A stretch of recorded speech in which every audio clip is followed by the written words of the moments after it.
अब बच्चों हमारे पास जो अगला पॉइंट है बहुपदों के शून्यांक और गुणांक। तो बहुपद के शून्यांक और गुणांक की चर्चा करने में हम सबसे पहले हम चर्चा करेंगे गुणांक। गुणांक क्या होता है यानी कोफिशिएंट। ये भाई ये हो गया गुणांक यानी कोफिशिएंट।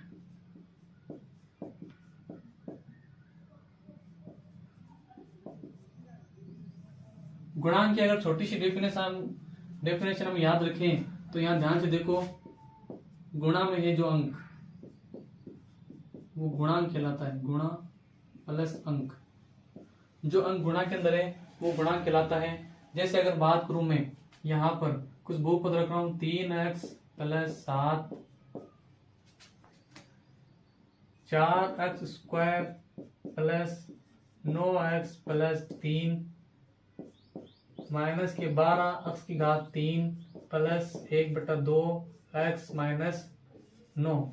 तो यहां पर हम देख सकते हैं x की गुणा के अंदर क्या है, x की गुणा में है 3, तो x का गुणांक क्या हो गया अपने पास, x का गुणांक यहां पर हो गया 3, यहां पर हो गया 9 और यहां पर हो गया 1/2। और अगर हम आगे बात करें तो यहां पर हमारे पास x स्क्वायर का गुणांक, तो x स्क्वायर का गुणांक की अगर हम बात करें, ये गुणांक वगैरह है जो आपके साथ चल रहे हैं बहुपद के अंदर। अब देखो x स्क्वायर यहां पर तो है नहीं, यहां पर है, तो यहां इसका कितना हो जाएगा 4, और यहां पर भी नहीं है, यहां पर सिर्फ x ही है तो यहां पर भी नहीं होगा। हम बात करते हैं अब x की घात 3 की। x की घात 3 का गुणांक हमारे पास कितना आ जाएगा -12। तो इस प्रकार से जो भी चर राशि है उस चर राशि के गुणा में जो संख्या रहेगी वो ही गुणांक कहलाती है, चाहे वो प्लस में हो या फिर माइनस में हो, वो उसका गुणांक कहलाता है। ये आपके इस चैप्टर में काम आने वाले हैं कि गुणांक कहते किसे हैं, तो ये कंसेप्ट आपको भूलना नहीं है। अब देखो यहाँ पर बहुपद के शून्यांक, बहुपद के शून्यांक कैसे ज्ञात करते हैं इसके ऊपर हम चर्चा करते हैं। पहले बच्चों आप जो शून्यांक है उसका छोटी सी बात जो कंसेप्ट उसको समझ लेते हैं। शून्यांक क्या होता है, शून्यांक ऐसा मान है x की वैल्यू का जिसका मान रखने पर उस पूरे बहुपद का मान शून्य हो जाता है, उसे बोलते हैं शून्यांक। जैसे छोटे से एग्जांपल से पहले स्टार्ट करते हैं ताकि आपको समझ में आ जाए। जैसे रैखिक समीकरण, रैखिक बहुपद लेते हैं, रैखिक बहुपद 3x प्लस 4, या फिर यहां पर हम लेते हैं 6। अब हमारे पास यहां पर क्या है, इसके अंदर शून्यांक की बात कर रहा है तो शून्यांक यहाँ पर x की वैल्यू की बात कर रहा है, गुणा की बात कर रहा है तो x की गुणा की बात कर रहा है। तो शून्यांक x की वैल्यू होती है और x की ऐसी वैल्यू, x का ऐसा मान जहां पर x का मान रखने पर पूरा मान क्या हो, शून्य हो जाए, उसे बोलते हैं शून्यांक। तो यहाँ पर इसको निकालने के लिए क्या जरूरी है, सबसे पहले हमें x का मान निकालना है। तो आप सीधी देख सकते हो, वैसे अगर हमें x का मान निकालना है तो क्या कर सकते हैं, यहाँ पर x का मान हमें क्या करना पड़ेगा, माइनस में रखना है। लेकिन आप स्टेप बाय स्टेप मेरे साथ फॉलो करें। 3x प्लस 6 बराबर 0, सबसे पहले आपको 0 के बराबर रखना है। अब यहाँ पर जो ये संख्या दिख रही है आपको, सिर्फ अचर पद दिख रहा है, उसको बराबर को इस तरफ भेजना है आपको। 3x बराबर -6, ये 3 गुणा में इसके भाग में आ गए तो x बराबर कितना हो गया, -6/3। 3 का भाग 6 के अंदर दिए 2 बार, x बराबर -2। तो यहाँ पर x की वैल्यू हमारे पास कितनी आई, -2। इसका मतलब ये हुआ x की वैल्यू अगर -2 है तो ये समीकरण इसको क्या करेगा, वेरीफाई करेगा, मतलब इसके अंदर मान रखने पर समीकरण की वैल्यू 0 हो जानी चाहिए, तब यहाँ पर इसका शून्यांक कहलाएगा। तो यहाँ पर x की घात -2, तो यहाँ पर हम क्या करते हैं, x की जगह -2 रखते हैं, x गुणा में इसलिए ब्रैकेट प्लस 6 बराबर 0। सबसे पहले अगर 3 को 2 से गुणा कर, 3 को 2 से गुणा के 3 दूनी 6 प्लस माइनस माइनस प्लस 6, -6 में से -6 गए, -6 में से +6 कितने से गए 0, प्लस माइनस माइनस ही होता है मतलब घटता है। तो यहाँ पर आप देख सकते हो, यहाँ पर x की -2 इस वैल्यू को यहाँ पर वैल्यू कर रहा है। तो यहाँ पर देखो इसकी भी घात कितनी है, 1 ही है। अब अगर मान लो द्विघात बहुपद का अगर समीकरण आ गया या फिर त्रिघात का आ गया तो उसकी वैल्यू में कैसे ज्ञात करनी है वो हमें सीखना है सबसे पहले। और आपकी किताब के अंदर ज्यादा से ज्यादा दो घात वाला सिखाया गया है कि दो घात वाले जो बहुपद होते हैं उनमें आपको कैसे शून्यांक ज्ञात करने हैं। तो दो घात वाले बहुपद के शून्यांक ज्ञात करने के लिए एक एक स्टेप सिखा रहा हूँ बच्चों, आपको ध्यान से देख लेनी है, बहुत ही आपके इस चैप्टर 2.2 के अंदर काम में आने वाले हैं। तो अब देखो एक एक पॉइंट हम ध्यान से समझते हैं कि शून्यांक ज्ञात करते कैसे हैं। देखो बच्चों, सबसे पहले हम ये बहुपद ले रहे हैं x square plus 5x plus 6। सबसे पहले जो बहुपद दिया हुआ है इस बहुपद को आपको गुणनखंड के रूप में चेंज करना है। आपकी 8 क्लास के अंदर भी एक चैप्टर है, उसके अंदर आपने ये देखा होगा, उसके अंदर इस प्रकार से आपको ये बहुपद देखने को मिले होंगे। वहां पर आपने सिर्फ और सिर्फ इनका गुणनखंड किया था। गुणनखंड करने के बाद में 9th क्लास के अंदर आपने इसका शून्यांक निकालने सीखे थे। अब यहाँ पर आपको अगर भूल चुके हो तो वापस से सीख लो, ध्यान से देख लेना किस प्रकार से हमें यहाँ सबसे पहले गुणनखंड करने हैं और गुणनखंड करने के बाद में आपको यहाँ पर अक्स की वैल्यू निकालनी है। अब ध्यान रखना यहाँ पर अक्स की वैल्यू 2 आने वाली है क्योंकि अधिकतम घात कितनी है, 2 है। हम 2 एग्जाम्पल समझने वाले हैं। एक तो वो एग्जाम्पल जिसमें अक्स स्क्वायर की गुणा में कुछ भी नहीं है और एक वो एग्जाम्पल जिसमें अक्स स्क्वायर गुणा के अंदर 6 है। तो अब यहाँ पर देखो शून्यांक ज्ञात कैसे करते हैं। सबसे पहले यहाँ पर मैं स्टेप लिख रहा हूँ, आपको ध्यान रखनी है। हमारे लिए देखो आपको ध्यान रखना इसमें कितने पद, 3 पद है, 1 2 3, ये 3 पद है। अब 3 पद के अंदर हमें क्या करना है कि सबसे पहले और तीसरे पद को गुणा करना है। तो स्टेप नंबर 1 आपको ध्यान रखनी है। स्टेप नंबर 1 आपको ध्यान रखना है कि पद पहला और पद तीसरे में क्या करना है, गुणा करना है। तो यहाँ पर पद 1 व 3 को गुणा करते हैं, इसको आपको मल्टीप्लाई करना है। तो यहाँ पर जब आप एक्स स्क्वायर को मल्टीप्लाई करोगे 6 से तो यहाँ पर आगे 6x स्क्वायर। समझ गए बच्चों। अब यहाँ पर x स्क्वायर इंटू 6 बराबर 6x स्क्वायर आ गया। ये आपकी स्टेप नंबर 1 क्लियर हो गई। अब आपके पास आपको क्या करना है, स्टेप नंबर 2। स्टेप नंबर 2 क्या है, स्टेप नंबर 2 के अंदर जो पद सेकंड है, जो पद 2 को आपको क्या करना है, विभाजित करना है, प्लस या माइनस के रूप में विभाजित करना है। पद 2 को प्लस या माइनस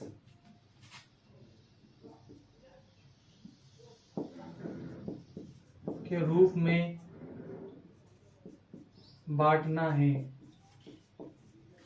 अब जैसे मान लो अगर आपने देखा कि 5 अक्ष हैं, इस 5 अक्ष को हम और कैसे लिख सकते हैं।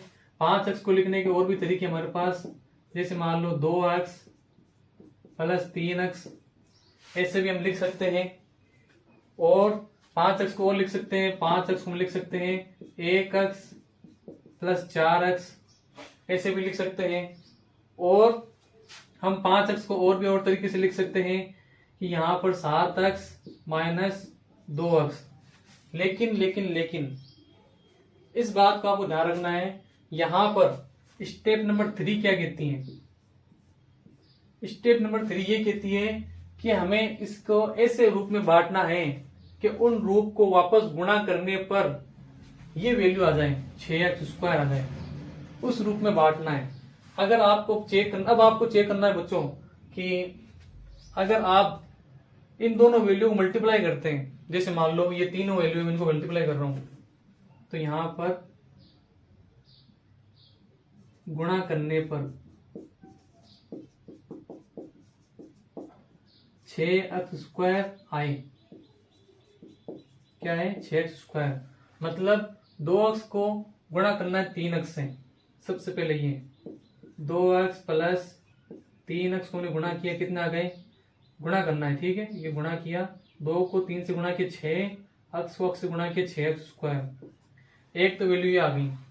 और वैल्यू आप देख लो, 1 अक्ष को गुणा किया 4 अक्ष से तो कितने आ गए, 4x स्क्वायर।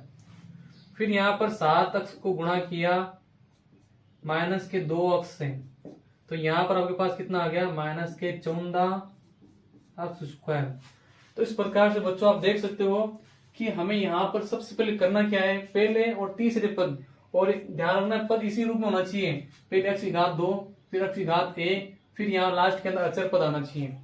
ये आने के बाद में यहाँ पर देखो पहले और तीसरे पद को मैंने गुणा कर लिया, 6x² आ गया। अब मुझे क्या करना है, जो मध्य पद है उस मध्य पद को मैं 2-3 तरह के टुकड़े करके देख लेने, और उनको बांटने के बाद में अगर आप उनको गुणा करते हो तो गुणा करने के बाद में आपके पास ये वैल्यू आनी चाहिए जो आपने सबसे पहले और तीसरे पद को गुणा किए हैं। प्लस माइनस का भी ध्यान रखना है, प्लस के 6 तो प्लस के 6 ही आने चाहिए।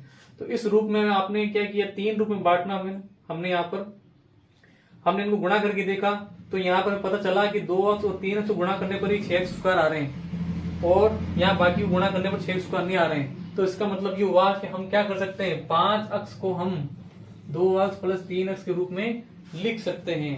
तो यहाँ पर देखो ज्यादा कुछ नहीं है, x² + 2x + 3x + 6, बस। यहाँ पर हमें 5x की रियल के अंदर तो क्या है कि हमें 5x की वैल्यू निकालनी है, जिसको हमें क्या करना है, इस गुणा करने पर हमारे पास वापस 6x² आ जाए, आ गए, ये हमारे पास वैल्यू हो गई। अब यहाँ हमें क्या करना है, 2-2 के समूह बनाने, इस जगह पर ये 2-2 के समूह बन गए। 2-2 के समूह बनने के बाद में आपको क्या करना है, यहाँ पर इनमें सारो गुणनखंड लेना है। सारो गुणनखंड मतलब इन दोनों के अंदर, इस पद के अंदर कॉमन क्या है, इन दोनों पदों के अंदर x कॉमन है, तो यहाँ पर हमने x को बाहर ले लिया। जब इन दोनों के अंदर x कॉमन है तो यहाँ पर देखो ध्यान, सारो गुणनखंड आपने पढ़ा है, सारो गुणनखंड के अंदर यहाँ पर गुणा के अंदर ध्यान रखना है। तो x² में से एक x निकाल लिया, बचा क्या यहाँ पर x + 2 का 2। फिर वापस यहाँ पर देखो इस पद के अंदर, इन दोनों पदों के अंदर क्या कॉमन है, यहाँ पर देखो इसके अंदर इन दोनों पदों के अंदर 3 कॉमन है, क्योंकि यहाँ पर 3 की टेबल में 3 भी आता है और 3 की टेबल में 6 भी आता है, और 3 की टेबल के अंदर 3 एक बार में आता है, इसलिए 1x, पहले हम 3 को बाहर ले रहे प्लस के 3 को, तो यहाँ 1x प्लस, और 3 की टेबल में 6 कितने टाइम आता है, 2 टाइम में आता है, तो यहाँ पर 2, वापस से मल्टीप्लाई करोगे आपको ये फॉर्म मिल जाएगी। और एक बात ध्यान रखना कि यहाँ पर ये दोनों ब्रैकेट की वैल्यू सेम आनी चाहिए, ये अलग नहीं होनी चाहिए। तो यहाँ पर ये भी 1x है और ये भी 1x है। तो अब यहाँ पर देखो, आप चाहो तो यहाँ पर सारो गुणनखंड लेने के बाद में इसका भाग इसके अंदर दिया, 3 का भाग 3 में एक बार, x का x, प्लस का प्लस, 3 का भाग 6 के अंदर दिया 2 बार। तो इस प्रकार से आपके पास ये वैल्यू आ गई। अब यहाँ पर हमारे पास वापस से क्या हो गया, ये 2 पद मिल गए, एक ये और एक ये। इन दोनों पदों के अंदर हम देखें ध्यान से, तो यहाँ इन दोनों के पास में एक ब्रैकेट x + 2 ये कॉमन है, तो यहाँ पर हम x + 2 को बाहर ले सकते हैं।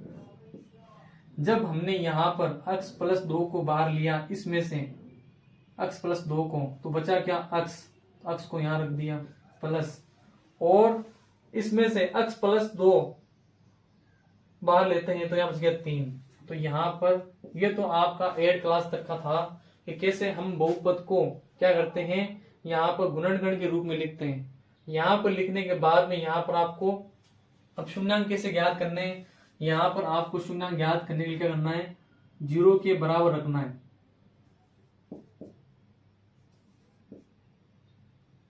0 के बराबर रखना है, इक्वल टू रखने पर, तो यहाँ पर x + 2 को 0 के बराबर रखा तो हमारे पास +2 के उधर भेज दिया, तो x - 2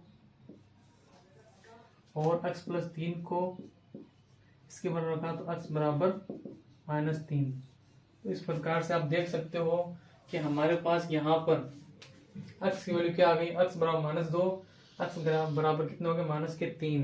तो यहाँ पर हमारे पास ये x की वैल्यू है और x के शून्यांक कहलाते हैं। यहाँ पर अगर ये मान रखे चेक करेंगे तो यहाँ पर इसका मान क्या हो जाएगा, पूरे समीकरण का मान 0 हो जाएगा। चलो इसको एक को वेरीफाई कर लेते हैं, x = -2 पे चेक करते हैं। अगर मैं यहाँ x की वैल्यू -2 रखूं तो क्या होगा, -2 का होल स्क्वायर प्लस 5 × -2 + 6। तो यहाँ पर देखो 2 का स्क्वायर कितना होता है, 4, और माइनस की घात, अगर माइनस के ऊपर घात सम रहे तो यहाँ पर माइनस प्लस बदल जाता है, तो यहाँ पर ये होगा 4 प्लस, वापस से देखो यहाँ 5 को 2 से गुणा के 5 दूनी 10, तो यहाँ पर माइनस के 10 प्लस 6। अब 4 और 6 जुड़ जाएंगे क्योंकि समान चिन्ह है, तो 6 4 10 प्लस माइनस के 10, तो 10 प्लस माइनस 10 बराबर कितने हो गए 0। इस प्रकार से इसकी वैल्यू क्या हो गई 0 हो गई। इसका मतलब यहाँ पर ये हमने जो मान निकाला है वो एकदम सही है। अब हम अगला पॉइंट जो है वो 6x² माइनस 3x माइनस 7 के ऊपर हम चर्चा कर लेते हैं। इन दो उदाहरण से आपको अच्छा खासा समझ आ जाएगा कि कैसे शून्यांक ज्ञात करते हैं। इसको नोट कर लेना, ये स्टेप भी नोट कर लेना। 3 स्टेप तो आपको ध्यान रखनी है कि यहाँ पर पहले और 30 से मल्टीप्लाई करना है, फिर यहाँ पर क्या करना है आपको, जो मध्य पद है उसके ऐसे टुकड़े करने हैं जिनको आपस से गुणा करने पर ये वाली वैल्यू आ जाए, प्लस माइनस का ध्यान रखना है। फिर यहाँ पर आपको स्टेप बाय स्टेप सार गुणन कर लेते हुए सोल्व करना है। अब हम यहाँ पर क्या करते हैं, अगले जो हमारे पास स्टेप है उसको सोल्व करते हैं। अगला step 6x² 6x² minus 3x minus 7x। अब देखो बच्चों, यहाँ पर ये जो बहुपद का जो जनरल फॉर्म है उसको ये फॉलो नहीं कर रहा है अभी, क्योंकि यहाँ पर जो माइनस के 7x है वो उस तरफ है, यहाँ पे होने चाहिए थे लेकिन है कहां पर, उस तरफ है। तो यहाँ पर हम क्या कर सकते हैं 6x² माइनस 7x माइनस 3। अब हमारे पास ये 3 पद हो गए, पहला दूसरा और तीसरा, ये 3 पद हो गए। इन तीनों पदों के अंदर में वापस वो वही सेम टू सेम वही प्रोसेस अप्लाई करनी है। यहाँ पर क्या करना है, सबसे पहले आपको पहला और तीसरा पद, तो यहाँ पर पहले और तीसरे पद को गुणा करना है। तो पहला पद हमारे पास क्या है 6x² into minus 3। 6x² minus 3 से गुणा किया कितने हो गए 6 18, माइनस का माइनस क्योंकि प्लस के 6 माइनस के 3, तो प्लस माइनस माइनस x² का x²। तो यहाँ पहले और तीसरे पद को हमने गुणा कर लिया, माइनस के 18 x² आ गए। अब हमारे पास यहाँ पर हमें क्या करना है, दूसरे पद को जो मध्य पद उसको हमें क्या करना है, बांटना है इस रूप में कि आपस से गुणा करने पर क्या आ जाए, माइनस के 18 x² आ जाए। तो यहाँ पर सबसे पहले हम देख लेते हैं हमारे पास क्या है, माइनस के 7x है, 7x है। अब अगर मान लो माइनस के 7x को इस प्रकार से लिखें, माइनस के 5x माइनस के 2x, तो यहाँ पर समान चिन्ह होने की वजह से जुड़ तो जाएगा, वापस माइनस के 7x आ गए। लेकिन गुणा करने पर क्या 18 आ रहे हैं, तो देखो यहाँ पर 5 दूनी 10 नहीं आ रहे हैं। वापस से कोई और संख्या चेंज करते हैं, यहाँ पर हम लेते हैं माइनस के 4x और माइनस के 3x। यहाँ 7x को हमने क्या किया, 7x को हमने काट दिया इससे 4x माइनस 3x। तो यहाँ पर वापस से देखो माइनस के 4x माइनस के 3x को हम वापस गुणा करते हैं, 4 के 12 हो रहे हैं। इसका मतलब हमें इस नहीं मिल रहा है, तो मतलब हमें यहाँ पर 18 लेकर आने के लिए ऐसी संख्या लेनी है जो गुणा करने पर 18 हो जाए और उनको जोड़े या फिर घटाएं तो हमारे पास 7x आ जाए।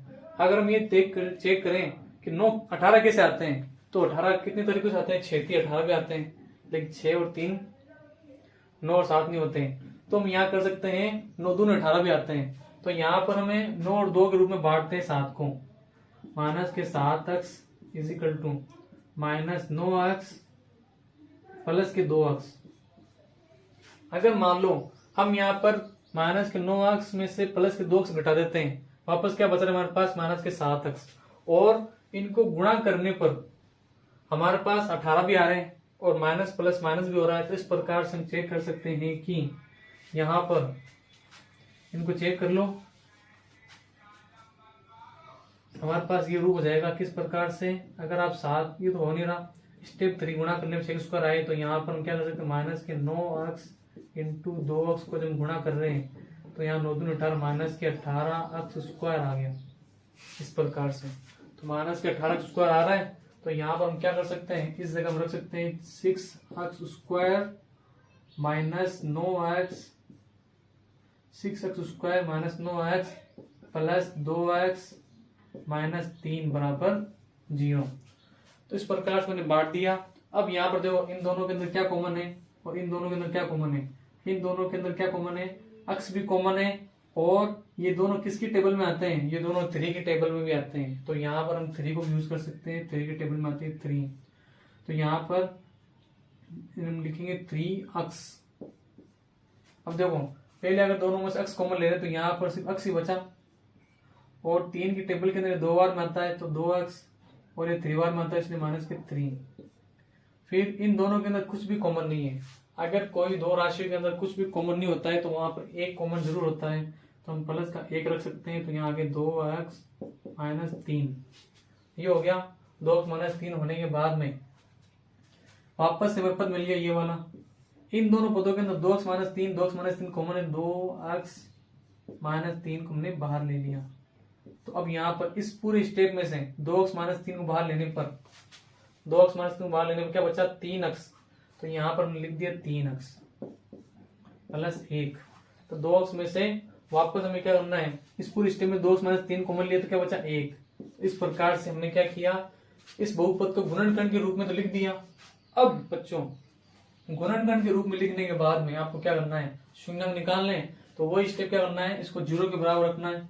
0 के बराबर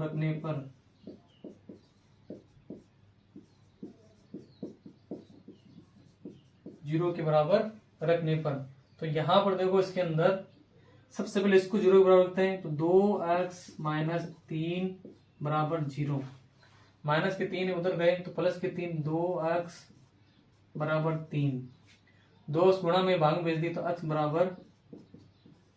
3/2। तो x की वैल्यू यहाँ पर 3/2 आ गई।